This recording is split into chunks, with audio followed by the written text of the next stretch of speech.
Hello, my name is Wendy Myers. Welcome to the Live to 110 podcast. Thank you so much for joining us today.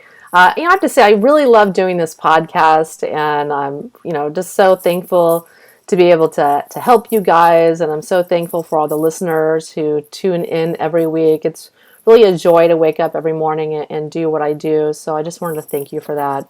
And just wrapped up a Memorial Day weekend. I had a wonderful weekend with my daughter, and we went to the Los Angeles Zoo. And she said her favorite animals were the amphibians, the snakes, and the reptile exhibits, which I thought was really interesting. And just had a wonderful weekend bike riding in Venice Beach, and then going hiking in Griffith Park, and made a lot of healthy foods. Feeling very rejuvenated and relaxed after my weekend. And today we're going to be talking to my friend Niki Gratrix. She has a really, really interesting approach to, why many people have chronic fatigue and health issues, etc. This is a very interesting podcast, and she's going to be talking about one of the underlying causes of chronic fatigue, which is emotional stress, trauma in childhood, and a lot of tips on how we can overcome our childhood trauma and any kind of trauma that you've suffered in your lifetime.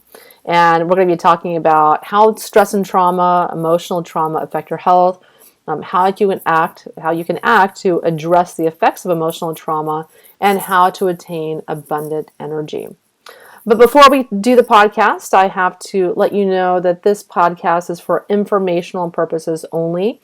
Please consult your healthcare practitioner before engaging in any of the suggestions that we suggest today on the podcast. The Live to 110 podcast is not intended to diagnose or treat any disease or health condition.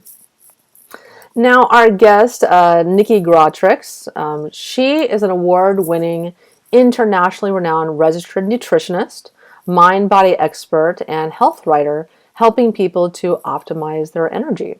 In 2005, she co-founded one of the largest mind-body clinics in integrative medicine in the UK, with patients in 35 countries, where she worked as director of nutrition until 2010. The clinic specialized in treating chronic fatigue syndrome, won the award for outstanding practice in 2009, and later published a preliminary study in 2012 on its results with patients in the British medical journal Open. After finishing her degree in economic and international politics at the University of Warwick, Niki started her working career as a chartered accountant. After a 7-year career in financial services, she left to work in an environment with more heart and meaning, and in ways she could more directly help and serve others. Niki, thank you so much for coming on the podcast. Thank you so much for having me, Wendy. Great to be here. Yes. I'm happy to have you. So why don't you tell the listeners a little bit about yourself and kind of your story? Yes, so I originally co-founded a clinic that specialised in working with people with fatigue. It was back in 2005, and it was a clinic that it was a mind-body clinic. So we had a psychology division and we had a nutrition division, and I headed up the nutrition side. And we treated, in the end, we had 10 practitioners, and it was quite big, and we had patients in 35 different countries. And actually, we ended up doing a published study in the British Medical Journal Open, taking a multifactorial approach to optimizing fatigue.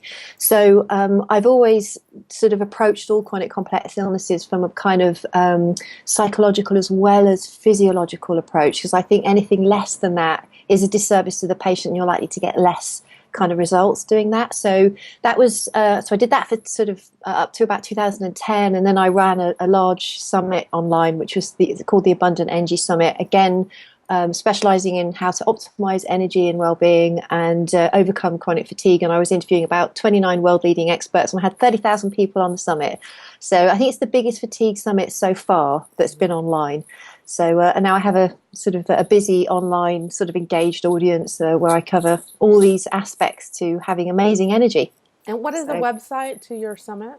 The summit website is abundantenergysummit.com. Okay, great. Yeah, so for anyone, you can still look at the summit and and benefit from it as well if you go to that URL, that web address.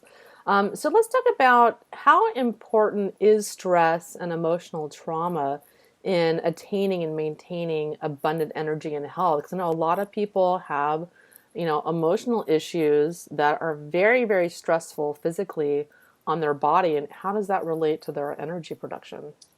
So, trauma, especially early life trauma, is such a huge topic, and it's so important. I think it's probably the most underexposed risk factor for health conditions.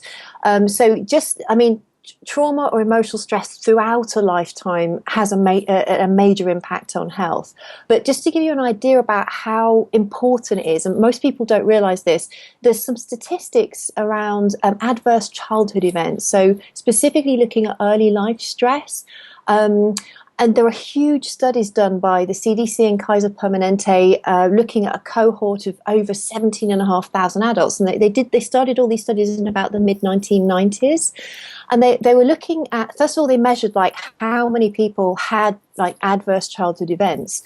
Actually, they came out and 67% of everybody had adverse childhood events. When you consider like gluten is about 20%, gluten sensitivity is about 20% of the population. Adverse childhood events is up to 70%, and that was an underestimate. So, and the sort of things, to just clarify as well, what are we talking about when we talk about adverse childhood events and trauma and so on? They actually specified about 10 different things, and they said it's parents separating or divorce, physical, sexual, or emotional abuse, physical and emotional neglect, domestic violence, mental illness in the family, substance abuse, or incarceration by a family member. But that was an underestimate because the researchers, I'll tell you the statistics in a minute, of the correlation between the number of adverse childhood events, we call them ACEs, and illness onset in later life, it's just absolutely mind-blowing. But just to say right away, they actually underestimated that as well. They missed out things like being a victim of, say, homophobia, racism, death of a caregiver, problems with homelessness in childhood, or financial stress that hits childhood as well. So they missed many things, but just to sort of to explain to people, if people had a high number of ACEs in childhood, they had an increased risk of 7 out of 10 of the top 10 causes of death. If you had sort of 4 ACEs, your relative risk of things like chronic obstructive pulmonary disorder is 2.5 times higher than people with no ACEs. Hepatitis 2.5 times higher. Depression 4.5 times higher. Cancer is 2.5 times higher. Diabetes is 2 times higher. Stroke the same. Being suicidal was 12 times higher. Alzheimer's 4 times higher. And things like if you had 8 ACEs, your risk of lung cancer and heart disease was triple. They did the same huge studies with autoimmune disease. The correlation of a woman who has ACEs in childhood, she has a strong correlation to having autoimmunity in childhood as smoking and lung cancer. The correlation is as strong. So, and if you have 6 ACEs, you have a reduced lifespan of 20 years. Wow. So these were CDC Kaiser Permanente studies. So, and the list goes on. And since they started the studies in the mid-1990s, the researchers were shocked with the results. They weren't expecting it. The studies originally came out of a obesity clinic running at Kaiser Permanente, and they couldn't work out why people were dropping out. They were doing really well with people losing weight. And then it was Dr. Felitti and Dr. Ander, who were the researchers at Kaiser Permanente. They wanted to discover, like, why are we doing so well? And then suddenly people just starting to lose the weight, and then they had about a 55% dropout rate. And by mistake, they started to interview people. And one woman summed it up when she basically said, look, she started to get panic attacks the thinner that she got and the better that she was, and the more anxious, the thinner that she was getting. And in the end, she just said, look, I was sexually abused as a child, and I realize now that the weight I'm carrying was protection. I don't want to be seen. I'm going to get less attention if I'm bigger. So it kind of summed up, that was an example. So they investigated that and then found this sort of shocking results that just show that seriously it was a hidden crisis, I suppose.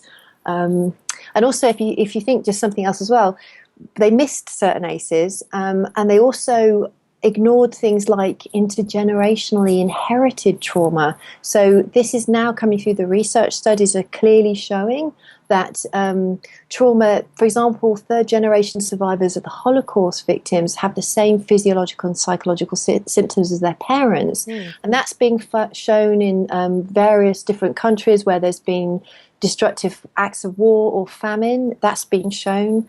And they're also showing it now that basically, we'll talk more about this when we talk about mechanisms, but early life stress and emotional trauma in general has an epigenetic impact. So, of course, that can be inherited. So it's huge. It's the biggest factor, and I'm on a mission to talk about it and kind of get it out to a wide audience. That is so interesting because, I do hair mineral analysis, and I can see trauma patterns in the hair mineral analysis. And very, like, people have really high calcium levels. Calcium deadens nerve impulses. It numbs you emotionally and physically. So I know when people have really high calcium, they've had some sort of trauma. I don't know what kind, but some sort of trauma that physiologically affects them, and it affects their health and their metabolism and their body, etc. And so let's talk about some of the mechanisms. Like, how does trauma and stress affect our biology? So this is a really interesting area, and whether the same mechanisms are at work, whether it's an early life childhood event or it happens in childhood, it happens in adulthood, the mechanisms are the same. The impact of adverse childhood events, so trauma during childhood, is particularly has a particularly powerful effect because the child's brain is still developing and they're much more, if you like, imprintable. But in essence, the mechanisms are the same. So one of the things that they found, effectively, you've got three areas that trauma affects. It affects behavior, biology, and beliefs and emotions. So the early studies showed that certainly, if you have early life stress, it's going to affect your behavior and it's going to impact health behaviors.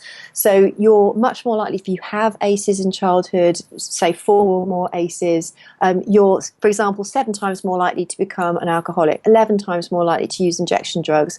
You're more likely to engage in risky sexual behavior, eat bad food, binge drink, all of those things. So obviously that's going to have some explanation for that correlation with the high increased risk of all those diseases. But the original cohort showed that it wasn't enough to explain, because most of the people who had normal cholesterol, normal weight, didn't smoke, didn't drink, weren't diabetic, if they had 7 ACEs, they still had a 360% increased risk of heart disease. So effectively, what's going on? Because it's obviously not enough to explain just by behavior. And so this is the key thing where we get into understanding it's basically the biochemistry of stress, and understanding, essentially, we're getting into a bit of what we call the science of psychoneuroimmunology, this connection between the neuroendocrine system and how the brain speaks to the immune system.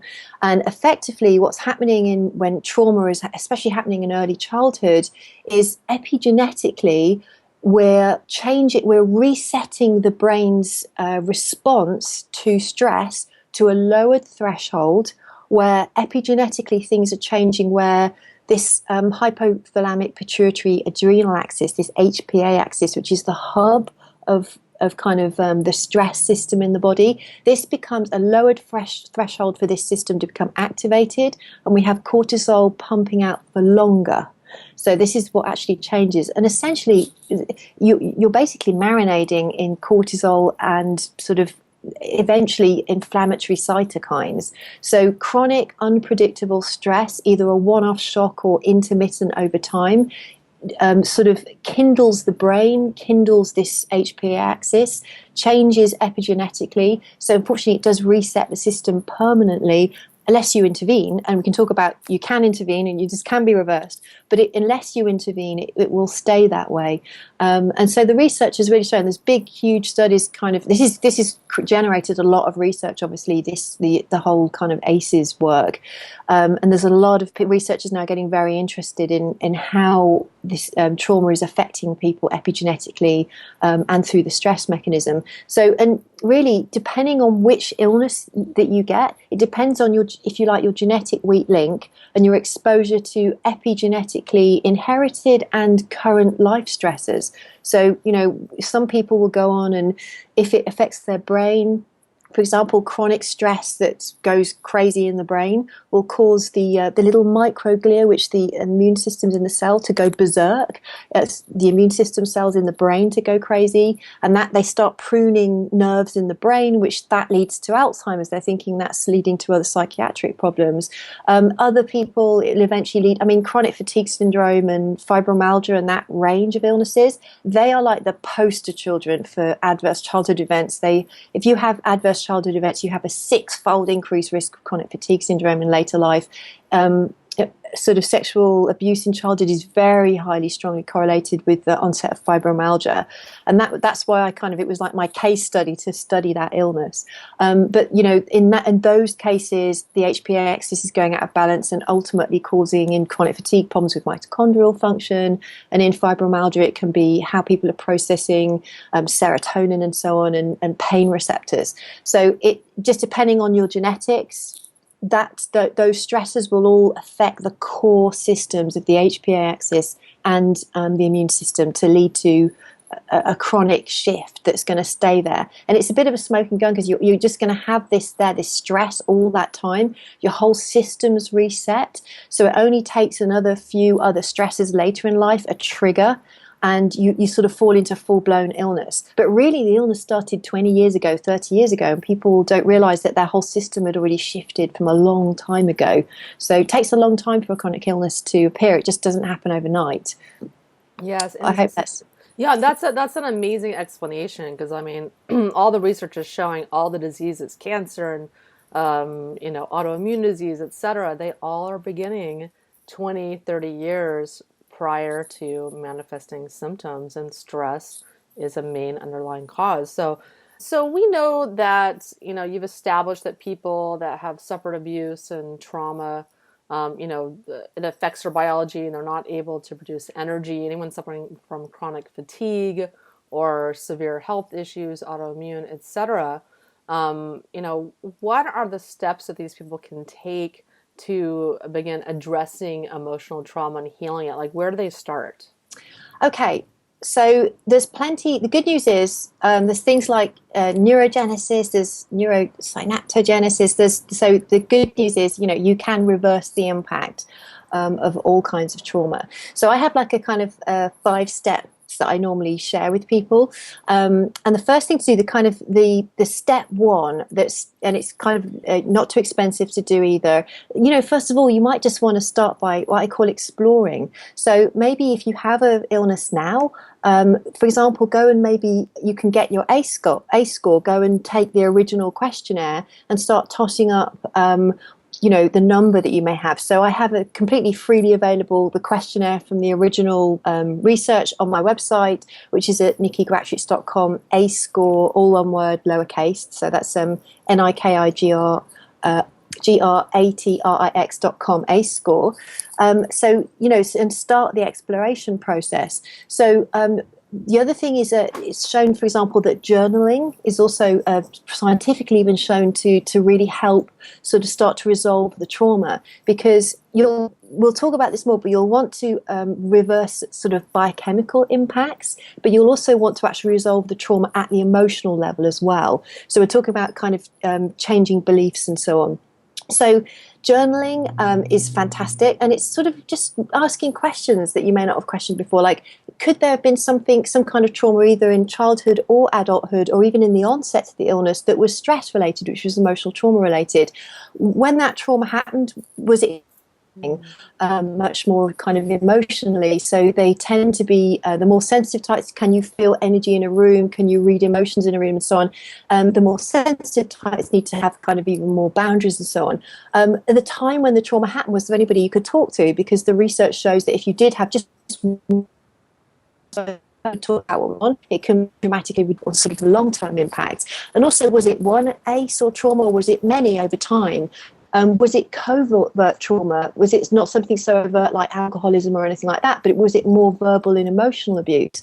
Did it lead on to disruptive health patterns? Can you correlate that with any kind of binge drinking or anything like that? The other big thing that the ACEs do and trauma does is it shapes our personalities. So if we tend to be an overachiever, a workaholism, overgiving to others, and a tendency for lack of self-care, which kind of did it impact that as well? Can you see sort of personality traits that have been impacted by an event that happened, that ever since that event happened you kind of felt the need of either worthlessness or you had to prove yourself all the time? One of the things that we used a lot in our clinic to help kind of establish the impact of on personality and so on is there's a personality test called the Enneagram, and it's a system of 9 different personality types, and it includes things like the anxiety type, the giver, the achiever, the perfectionist, and we actually identified those 4 have, if you like, the most energy depleting psychologies. We called it because they seem to be the ones that show up most prevalently with things like chronic fatigue, for example. So the reason I just read out the Enneagram, if you go to Enneagram Institute, that's ENNEAGRAM Institute.com, it's a completely free little questionnaire you can do online there and just start to investigate, and that will lead you down another kind of road as well. So the first thing is, you might never even have thought about trauma as a sort of factor for some chronic illness that you may have now. So just start by exploring, and maybe talk to somebody. You may have never talked to anybody about it before. So that's kind of step 1. That's easy, kind of straightforward thing to do. Another thing, like step 2, which is, again, it's doable, everybody can do this. It's certain lifestyle factors and practices, Eastern practices, where there's plenty amounts of research showing that they reduce inflammation, reduce the stress response, change things even epigenetically. And the sort of the big 4 that I call them are things like Tai Chi, meditation, yoga, and Qigong, and bringing that as a kind of a regular practice. It has to be a regular practice done over time, but that will definitely, it's been scientifically shown to do all kinds of things, like even, increase telomere length. We love telomere. We like long telomeres, don't we? Yes, we do. It's a sign of anti-aging. So, those are some of the big ones shown to reduce inflammation and things like that. So a regular practice so that you can start to reduce this sort of overactive stress response. Another key area, sort of step 3, is actually looking at your relationships and the culture that you're in. And a lot of people completely overlook this, but it's actually a huge factor. And when I was in clinical practice, if somebody was in a relationship and spending a lot of time with people, either family, friends, or partner, who is a negative person or has a lot of emotional trauma themselves and is not proactive about kind of resolving it and so on, it affects you majorly. And we would often find that people could do all kinds of things for themselves to kind of improve their health, resolve emotional trauma for themselves. But if they were stuck into some kind of relationship with somebody who wasn't supportive and was in a very negative place, your energy will be directly affected by that. The research of heart math shows that we all have this electromagnetic field around our hearts. And their hardcore research has shown that our fields tend to synchronize. They go into a coherent state with one another. So and also your field and how coherent is directly correlated with emotions. That's another thing that heart math showed. They have a 75% correlation with what they call heart rate variability, which is a brilliant test for stress. So if you have a low HRV, heart rate variability, because you're in a chronic state of stress all the time, and you're hanging around that all the time, or someone else's energy field like that, it will impact you. And there are huge studies, like landmark studies, showing that social isolation or lack of social support is a huge factor for increased inflammation, and it's a bigger risk factor than things like smoking. Or you're smoking 15 cigarettes a day if you don't have and that was studies of 300,000 people. It was a landmark study. So this is really important. Who you hang out with is who you become, and that was a Tony Robbins comment. He was probably right. Said it many years ago. 2 final factors. If you're considering professional help, obviously there's plenty of different types of professional help for resolving trauma out there. Some of the best things that you can do, I must say, what works for one person doesn't necessarily work for another. Like, we have biochemical individuality, we have psychological individuality. Somebody can go and do hypnotherapy on an event that happened with them and have amazing results, and someone else does it and it doesn't work. But some of the things that do work, just psychotherapy and cognitive behavioral therapy helps some. Not everybody's a fan of them, but it does work for some. Neurofeedback is showing promising results. It's a little bit more expensive. You'd have to look up that online, and find a practitioner who's got a system you could sign in with. Yes, so another one is NLP, that's neuro-linguistic programming. That's being found to be great. A lot of clinics that specialize in things like fibromyalgia and chronic fatigue syndrome and those related illnesses are using NLP to help reverse what we're calling the maladaptive stress response, which is both an increased stress response to general things in life, but also to the symptoms and of being ill and the trauma of being ill. And that can be a fundamental factor, because maladaptive stress towards your own illness is a perpetuating factor. So NLP is great. Another one is EMDR, which is eye movement desensitization and reprocessing. EFT and TFT, you can find tons of resources online for tapping all kinds of emotional trauma. Just YouTube, EFT for everything. Plenty of research online for that, or and support online. A couple of others worth mentioning are somatic experiencing. That's the work of Dr. Peter Levine, who wrote the book called Waking the Tiger, Healing Trauma. He's a world-leading expert. It's a more body-focused trauma, because trauma doesn't just exist in the brain and the mind. It also seems to, the body remembers of the trauma, and so actually you also need to clear through the body as well. So it's a sort of very feeling focused, experiential type of therapy. And the last one worth mentioning is family constellations therapy that Dr. Dietrich Klinghart's a big fan of. That one is actually really good for intergenerational trauma. So if you want to actually resolve a trauma that might be impacting you that happened 2 generations ago, it's a kind of group therapy. But the key things about all this kind of the different types of professional support out there, really what people need to do is go and investigate the different types. If they've got free 15-minute chats that you can get, so you can talk to the practitioner, get a feel for it, look at other people's patient stories, their patient success stories. There'll be books available on all of those different topics, and information online. And you've got to really see what resonates with you. And also, sometimes synchronistically we get put in touch with a particular practitioner, and so trust that. Sometimes it's worth trusting and just explore that. So you've got to find out what's the right thing for you and what resonates with you. So there's no fixed protocol. It's just finding out what you're most comfortable doing. But the good news is that all of those types of things have shown results with reversing emotional trauma and improving health conditions. So that was point 4. Okay, and the final point 5 that I always kind of stress in my little sort of 5-point plan here is, for recovery from emotional trauma, is not to throw out the biochemistry and work that you would do on the biology directly. Because once we've had emotional trauma, it's changed our body epigenetically, and it changes things like the gut. It causes leaky gut. The research has shown that.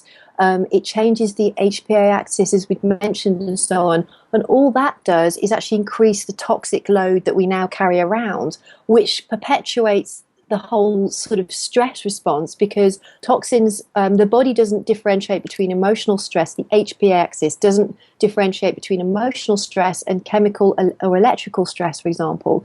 So once we have trauma, we have potentially this increased toxic load on the body coming from things like leaky gut. We're not detoxifying properly. We're often not sleeping properly, and so on. So we do need to stop this vicious cycle and actually intervene. And, so if we have leaky gut, heal it. If we think we have food sensitivities, get the diet under control. If we think we've got a build-up of toxicity, do the cleansing, get the good minerals in, and also you can do things like HPA axis modulation with, things like adaptogenic herbs and things, as we know. And there may be other, kind of the SNPs or a bit of genetic testing we could do. We might need to bypass certain kind of genetic propensities nutritionally. which will all clear the toxins out and reduce the overall toxic load and the burden, which in turn reduces the stress effect. So, the body doesn't differentiate. We need to kind of intervene somewhere, and kind of reduce that side as well. What we found is if you just do biochemical work and you don't do any psychology work, you might not get as good a results. You might get great results and the patient didn't need anything else. Or you may get partial results or not, results that get so far but doesn't take the patient the whole way. So if you bring in the psychology, you'll get in a full healing state. And when you work concurrently, it makes everything you do on the biochemistry work better. I've also found that if you sort of vice versa, if all you do is psychology and you don't do any biochemistry, you can get a faster result, and you may get a full result, but there's an increased risk of relapse. So people may do really well for like a month, and then the body's just not kind of freeing them enough. They need to get the diet sorted out. They need to get the inflammation down in other areas. So really, a concurrent approach is what we used in the clinic, and we definitely found that was the best way. And the patient has to find their personal journey in that, and it will be different. People will need to do different things. It's all personalized, obviously. Yes. And so, what else do people need to consider when they're trying to optimize their energy? Well, no, I suppose you could look at many of the topics that I kind of covered on my summit, but if you're specifically just talking about energy, I would be looking. It's actually a lot of what we covered. So we want to look at it kind of emotional stresses, childhood stresses, impact of trauma in adulthood. We want to see, is the trauma that we have, are we traumatized by being ill? And do we need to have extra support around the fact that we're actually dealing with something that's traumatic in our lifetime, currently right now, because maybe we're dealing with disability all of a sudden because we suddenly have an illness onset and it's caused a change in lifestyle. Also, it is good to look at things like personality typing, and are we doing behaviors that are actually depleting our energy? So are we a workaholic and a total kind of overachiever? No amount of vegetable juicing or supplements is going to fix the fact that you don't get enough rest. And people forget, pacing, like sleep and rest. These are absolutely huge. And with someone who's actually, if you are suffering from fatigue, maybe you just need to get more sleep. Maybe you just need more breaks and holidays and things. We can all probably put our hand up to overworking sometimes. So those kind of things. So your exercise regime is huge, and kind of those practices I talked about, the Eastern practices, are all very important. There's a couple of other factors that are kind of tend to get overlooked, but also kind of the electromagnetics side of things. So we run on the sun. Sunlight is so important. It's not just vitamin D. It actually charges the water in our body and makes the whole flow of our water sort of system better. It's called structured water, if anybody wants to look into it, in the work of it's Professor Gerald Polak's work, who's an amazing expert on water. So things like that, and earthing, being connected to the earth. If you've ever walked down a beach for half an hour barefoot and you just feel all bouncy and like happy and floating, the earth is a massive. It's like when you plug in your phone and you recharge your phone. When we connect barefoot to the earth, it's just like that. We're recharging our system. So sunlight, earthing, circadian rhythms, and the whole EMF thing. So the electromagnetic frequencies, too much blue light at night that's coming from screens, having Wi-Fi on all the time and your cell phone on. Those are all, not only are they stressors, they fatigue as well. So, I have a whole sort of sleep hygiene and kind of I do an EMF home cleanup where people kind of, you turn off your Wi-Fi at night, you turn your cell phone to airplane mode as much as you can and things like that. So we've got psychology, energetics, and many of those things I mentioned on the biochemistry side. So I'd throw in some work with mitochondrial function there as well, specifically for energy. But again, multifactorial approach. You have more than one body to consider. That's what I always say to people. Think about your biochemistry, think about energetics and electromagnetics, and think about psychology. And if you're doing that, that's truly holistic. You're truly taking a holistic approach. So that's everything I kind of covered on my summit as well, kind of the whole shebang.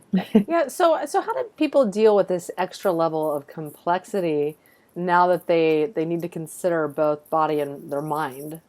Well, it's very interesting because it might seem like a lot to people. So I think the best thing to if you Candice Pert, who was one of the kind of mind body experts, she wrote The Molecules of Emotion. She's one of the kind of leading experts out there. She kind of says, look, everything that happens, you can't differentiate between the mind and the body. The two things are connected, and a healing impulse from any side, the physical body or the psychology body, can actually sort of correct the whole system. So it's not sort of a linear thing. And it's a bit like if you have like loads on the boat and those are stresses, and it might be toxic, it might be emotional, it might be electromagnetic, and that's weighing the boat down. And as we get ill, that's the boat sinking. Well, what we want to do is unload the boat. So the idea is, let's optimize. You might even don't even think about focus on causes, like optimize the physical, everything you could do environmental and physiologically. Optimize the electromagnetic body. Optimize what you're doing psychologically. If you do all that, you're unloading enough things off the boat that eventually it will come back up. But because we're talking about systems here, we're talking about systems, Bolgian systems theory, where everything affects everything, and it's kind of complexity and complex adaptive systems.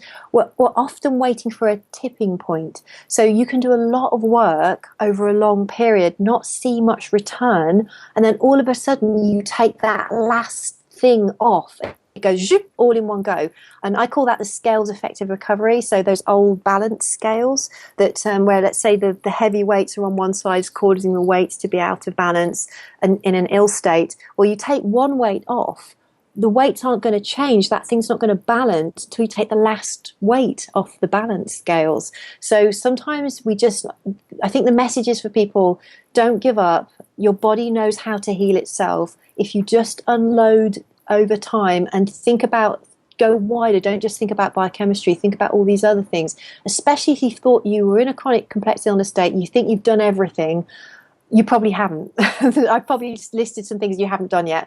So consider it like that. Don't give up. The body knows how to heal itself, and just optimize and consider all of those things. And it might be just that one last thing that you need to do before that last kind of tipping point hit. So don't give up, and everyone can recover and have brilliant energy and feel fantastic. So, are there any other last few tips that you have for the listeners who are, trying to unburden themselves from their emotional trauma and improve their energy levels?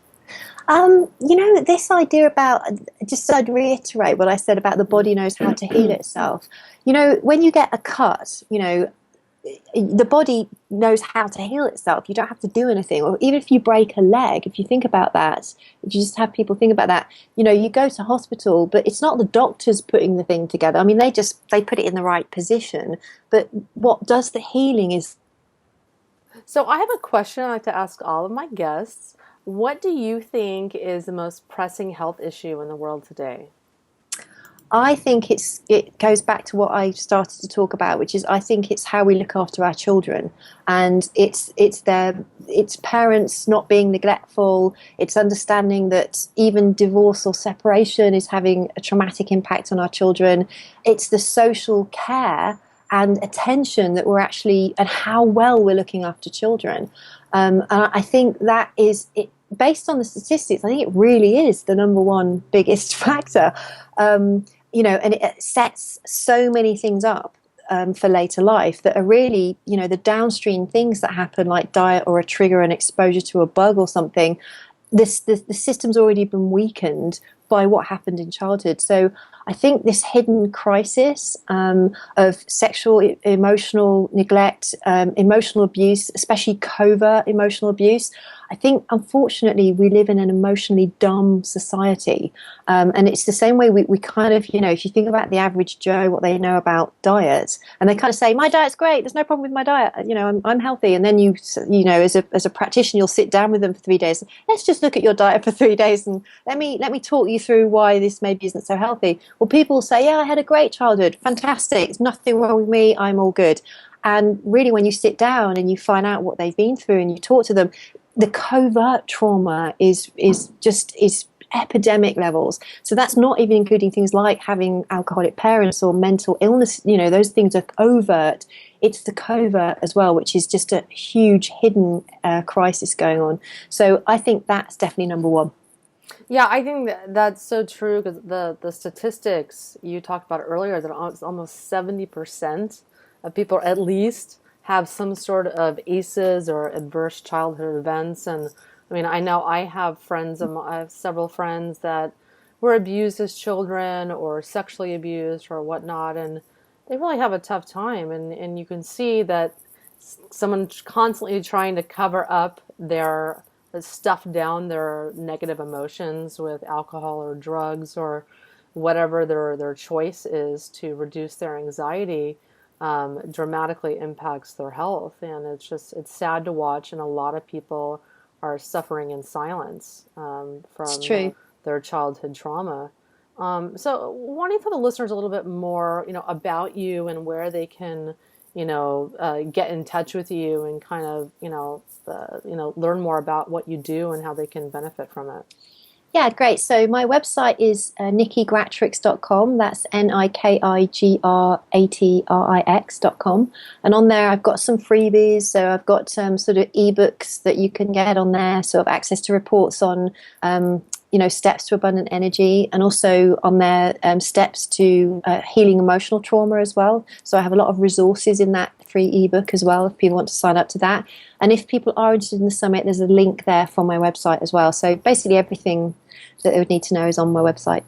Well, Niki, thank you so much for coming on the podcast. I really, really appreciate it. Thank you so much for having me, Wendy. And thank you for all the work you're doing as well, which is getting so much important information out there. Yes, and listeners, if you want to learn more about me, you can go to live to110.com and you can learn more about my healing and detox program at mineralpower.com. I have a nice new website for my Mineral Power program. Go check that out. And thank you for listening to the Live to 110 podcast. Dr. Glares, thank you so much for coming on the show. Thank you very much for having me. It's a pleasure to be here. Why don't you tell the listeners a little bit about yourself and your background? I'm from Houston, Texas. I went to Southern Methodist University and got a degree in psychology.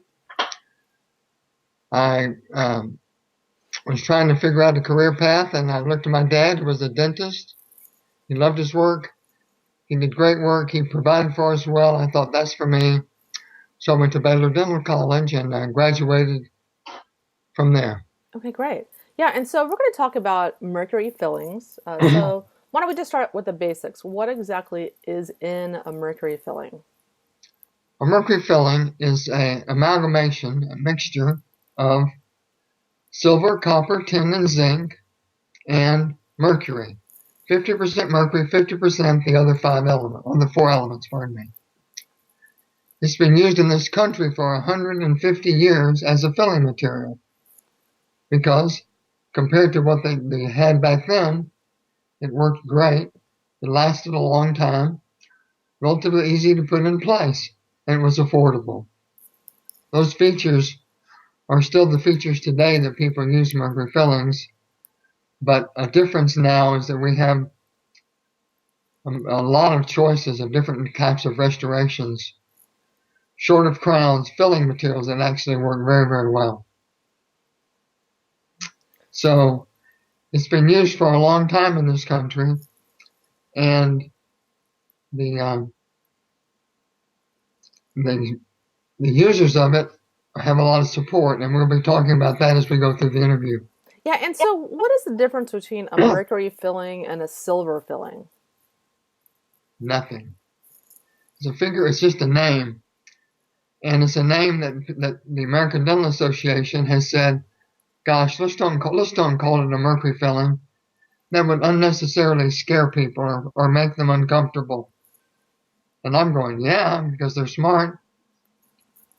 I think there was a Zagat poll or somebody that figured out that 90% of Americans do not know about mercury and mercury fillings from their dentist. It's from other sources, if they know at all. So most people don't know. And a mercury filling, a metal filling, and amalgam filling, it's all the same. Mm-hmm. It's a mercury filling.